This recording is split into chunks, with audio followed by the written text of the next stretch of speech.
पिछली बार जब मैं आया था कथा करने के लिए तो महादेव से बड़ा लड़के गया था। हमारे अभिषेक जी बैठे, उनको स्पष्ट पता है सारी बातें, क्योंकि जिस दिन कथा विश्राम हुई 80 घाट वाली, उस दिन रात्रि को ही हमको प्रस्थान करना था छत्तीसगढ़, और यहीं से ट्रेन थी। तो हम जल्दी कथा पूरी करके आए। मैंने कहा चलो दर्शन कर लें महादेव के, फिर निकल जाएंगे। बाकी दिन तो बड़े आराम से सहजता से दर्शन हुए, लेकिन जिस दिन मुझे जाना था उस दिन मानो ऐसा होता है ना कि कोई प्रिय व्यक्ति हट करके बैठ जाए और मैं नहीं मिलूंगा ऐसी जिद करे, वैसी जिद महादेव की लग रही थी। कहीं से पुलिस वाले रोक दें, जान पहचान वाले पुलिस वाले जो 7 दिन से देख रहे थे कि आते हैं, वो भी उस दिन अपरिचित से लग रहे थे। यहां से नहीं वहां से आओ, वहां से नहीं वहां से जाओ। अभिषेक जी सब अपने लोगों को फोन करें, अधिकारियों को, कोई फोन नहीं उठाए। पुजारी जी के अते पते नहीं। और उस दिन इतने दौड़े हम लोग, पूरी काशी का जितना 7 दिन में चक्कर नहीं लगा उतने 1 घंटे में महादेव ने दौड़वा दिया। सारे द्वार देख लिए हमने विश्वनाथ मंदिर के, कितने द्वार हैं। नहीं वहां से आओ। थोड़ी देर में हमारे जो ब्राह्मण देवता थे वो बोले महाराज जी चलो, शायद महादेव की इच्छा नहीं है, चलो चलते हैं, ट्रेन का समय हो गया है। मंदिर परिसर में भीतर ही थे पर दर्शन नहीं हो रहे थे, बस शिखर को देखा तो पहले तो भाव आया, लेकिन प्रणाम करके जब मैं पुनश्च उठा तब क्रोध आया और मैंने कहा हमारे वृंदावन में आपको आने नहीं दिया था गोपियों ने।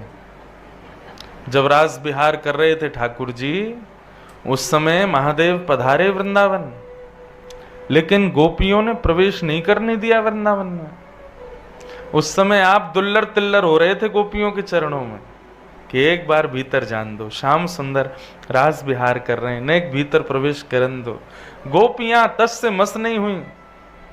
आज पूरे विश्व का संहार देव गोपियों के चरणों में बैठा है कि भीतर प्रवेश करने दो। वे चाहें तो अपनी भ्रगुटी टेढ़ी कर दें, महाराज पूरा वृंदावन भूकंप ग्रस्त हो जाए, सब इधर उधर गिर जाएं, गोपियां तुरंत प्रवेश कर जाएं, लेकिन वहां भी महादेव सामर्थ्यहीन से दिख रहे हैं। गोपियों से याचना कर रहे हैं भीतर जाने दो ना, रास बिहार में मुझे भी रास करना है। तब गोपियों ने कहा गोपी रूप धारण करो तब प्रवेश मिलेगा। तब अन्नपूर्णा मैया पधारी और महादेव का श्रृंगार किया। बंधुओं, इस विषय में देखो, बाह्य रूप को गोपी नहीं कहते, मैं अपनी कथाओं में कहता ही हूं। श्रृंगार गोपी नहीं होता, भाव गोपी होता है। और महादेव तो गोपी ही हैं, और गोपी नहीं है गोपेश्वर, गोपियों के भी ईश्वर। गोपी कौन? जो प्रत्येक इंद्रिय से कृष्ण को चाहती है। मतलब केवल आंखों को वो दिख जाए इससे संतोष नहीं है, मुझे हाथ से छूना भी है, मुझे जिह्वा से उनके अधरामृत का पान भी करना, मुझे कानों से उनके वचन भी सुनने हैं, मुझे चरणों से उनकी प्रदक्षिणा भी, नृत्य भी करना है उनके भाव में। जो हर इंद्रिय से कृष्ण को चाहे, रोम रोम से बस मेरे कृष्ण ही रहें, वो गोपी है। और महादेव वैसे ही हैं। जब हृदय का गोपी भाव श्रृंगार में परिवर्तित हुआ, तब गोपियों ने मार्ग प्रदान किया। मैंने कहा तब आपको प्रवेश मिला वृंदावन में। तो मैंने तो क्रोध में ये कहा था, मैंने कहा महादेव हमारे वृंदावन में गोपियों ने घुसने नहीं दिया था। मैंने रुक जाओ, अब की बार आके दिखाना, आप शिकायत करूंगा आपकी जाके वृंदावन। मैंने कि एक ब्रजवासी गया, 7 दिन कथा सुनाई, अंतिम दिन प्रणाम करने के लिए गया तो महादेव ने दर्शन ही नहीं दिए। ठीक है ठीक है बाबा, अब क्या आई हो तुम वृंदावन, तुम्हें बताएंगे हम। अपनी थोड़ी ब्रज भाषा में, ब्रज के अल्लड़ भाव में महादेव को थोड़ा सा हमने कह दिया, बस इतना कहना ही हुआ। पता नहीं कहां से एक पुजारी जी आए, आके बोले अरे महाराज जी आप। मैंने कि जय हो, दर्शन हो गए? मैंने कि आज महादेव दर्शन नहीं दे रहे, इतरा रहे हैं ज्यादा ही। बोले अरे महाराज जी कैसे नहीं होंगे, चलो। तुरंत ले गए, एक क्षण भी नहीं हुआ, तुरंत ले जाके महादेव के सामने बैठा दिया। ले ओ। मैंने प्रणाम करके कहा, मैंने कहा आज प्रार्थना नहीं डांट काम आई है, आज निवेदन नहीं शिकायत काम आई है। महादेव आपके चरणों में दंडवत प्रणाम करते हैं, आप सदा वृंदावन वास करो ऐसा अभिलाषा रखते हैं। बस इसी भाव से महादेव को प्रणाम करके गए। तब से महादेव चित्त में विराज रहे हैं। वाराणसी काशी का कोई भी प्रसंग हो, कोई व्यक्ति ऐसा कह भी देता है ना, कभी कहीं मिलता है कि हम काशी से, पता नहीं क्यों मन होता है इसको हृदय से लगा लूं, एक बार इससे बैठ के 2 मिनट चर्चा तो करें। इतना प्रिय ये काशी हो गया। और भी बहुत सारे भाव हैं, कहां तक कहूं। काशी ने बहुत कुछ दिया।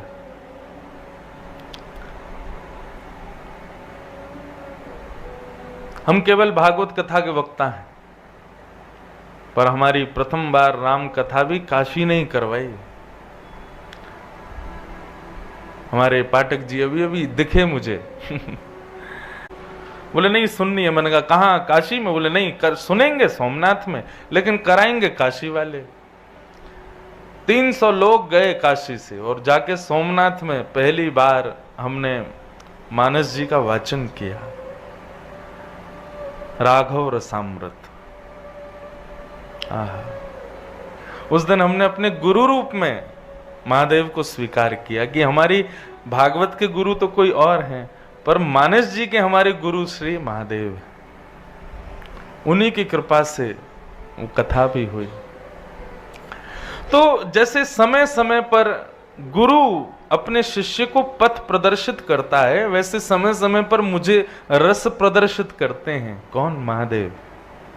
और महादेव तो इतने हैं, लेकिन विश्व रूप से, विशिष्ट रूप से विश्वनाथ, काशी विश्वनाथ, इनकी बड़ी कृपा है दास के ऊपर, बहुत कुछ देते हैं।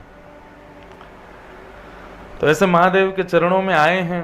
और चर्चा अति गुह्यतम, ऐसी चर्चा, ब्रज की चर्चा, ब्रज की तो सामान्य चर्चा भी बंधुओं सामान्य लोगों के लिए नहीं है।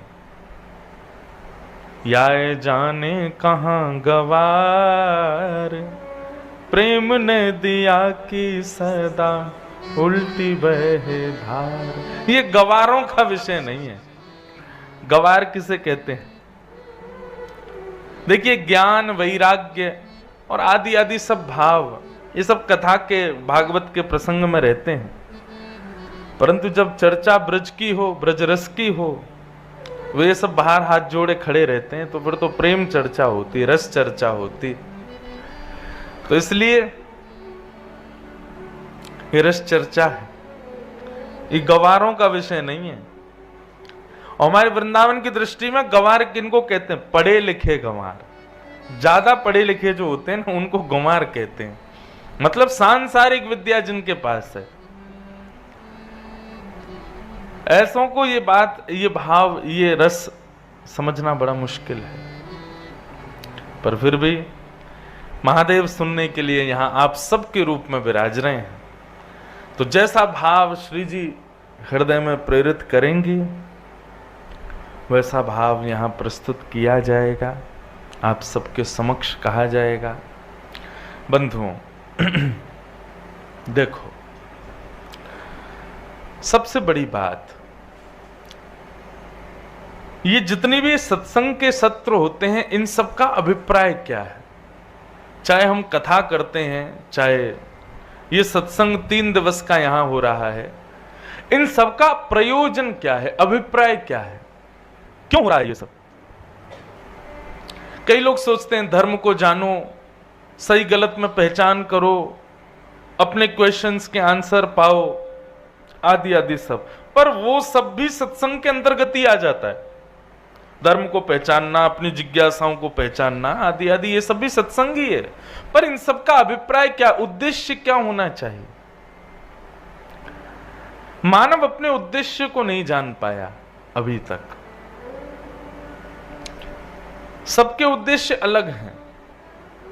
और आजकल बहुत ज्यादा जो उद्देश्य सबके हृदय में है वो केवल धन कमाना है, एक नाम पाना है और बस कुछ दिन का जीवन है, जी करके चले जाना है। अगर यही सब करने आए थे तो जानवर ही बनते, मानव क्यों बने?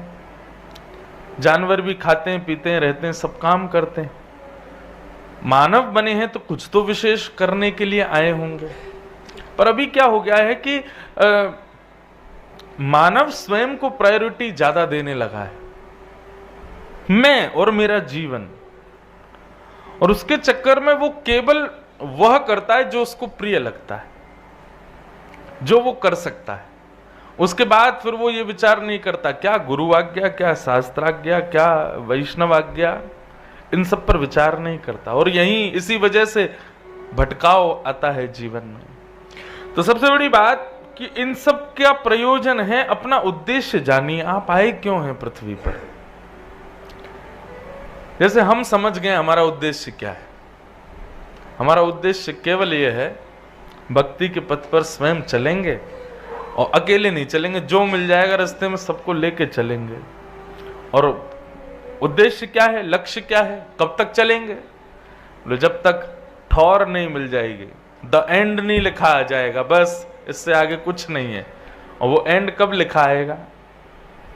जब युगल सरकार हमारे सामने खड़े होंगे, त्रिभंग ललीनाथ, साथ में श्यामाजू, सब सखियां, सब पूर्वाचार्य, हमारे वृंदावन के सब रसिक जन जहां विराज रहे हैं, वहां की प्राप्ति यही एकमात्र उद्देश्य है। ये उद्देश्य है। ऐसे हर व्यक्ति अपना उद्देश्य समझे बंधु। मैं क्यों हूं इस धरती पर, मेरा उद्देश्य क्या है?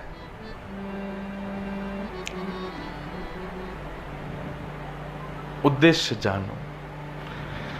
तो 3 दिवसीय चर्चा तो ब्रज के रस की है, इसलिए ज्ञानी, वैरागी, विरक्ति और तर्क को तर्क, वितर्क में रहने वाले लोगों को ये बात समझ में नहीं आएंगी।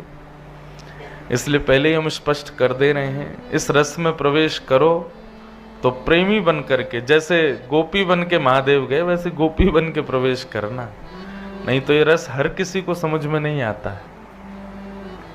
हाँ, वृंदावन। श्री हरिराम व्यास जी का एक पद है। अच्छा, पद ज्यादा गवेंगे 3 दिन तक, इसलिए भजनों की आकांक्षा भी कम रखना। हरिराम व्यास जी का एक पद। अच्छा देखो, हरिराम व्यास जी का नाम सुना है? ये भी आपके काशी से भेजे गए हैं वृंदावन, हैं तो ओरछा के, पूरे विश्व में भ्रमण कर लिया, विद्वानों को हराते थे केवल, लेकिन जैसे ही काशी आए और विद्वान यहां के घबरा गए, बोले कि भैया हरिराम व्यास जी से कौन संवाद करे, ये तो सबको हरा देते हैं, इतने विद्वान हैं। तब सब विद्वान महादेव के पास गए। तब काशी विश्वनाथ प्रभु ने हरिराम व्यास जी को एक ब्राह्मण का रूप धारण बना करके गए और जाकर के आज्ञा की कि आप श्री वृंदावन जाओ, अपनी विद्वत्ता से वृंदावन रस का बखान करो। आप विद्वान इसलिए नहीं बने कि आप सबको हराओ, आप इस विद्वान इसलिए बने हो ताकि आप अपनी विद्वत्ता से वृंदावन ब्रज रस का उत्थापन करो। वाह! निश्चित मानिए, कभी कभी मन में भाव ऐसा आता है कि काशी में भजन करने का परिणाम, काशी में निवास करके महादेव की उपासना करने का फल क्या है? अगले जन्म में ब्रज की प्राप्ति। और ये निश्चित मान लेना आप, क्योंकि महादेव यहां से सबको ब्रज ही भेजते हैं, वो स्वयं ब्रज में विराज रहे हैं, तो निश्चित है कि यहां निवास करने वाले, उपासना करने वाले ब्रज प्राप्त करेंगे। तो हरिराम व्यास जी का एक पद है बहुत सुंदर। वृंदावन साचो धन भैया, वृंदावन साचो धन भैया, वृंदावन साचो धन भैया, वृंदावन साचो धन भैया। वृंदावन साचो धन भैया। वृंदावन साचो धन भैया। कनक कूट कोटिक लगत जिए भजिए कुंवर कन्हैया। कनक कूट कोटिक लगत भजिए कुंवर कन्हैया। कनक कूट कोटिक लगत जिए भजिए कुंवर कन्हैया। कनक कूट कोटिक लगत जिए भजिए कुंवर कन्हैया। वृंदावन साचो धन भैया। वृंदावन साचो धन भैया। श्री वृंदावन साचो धन भैया। वृंदावन साचो धन बंधुओं, भैया।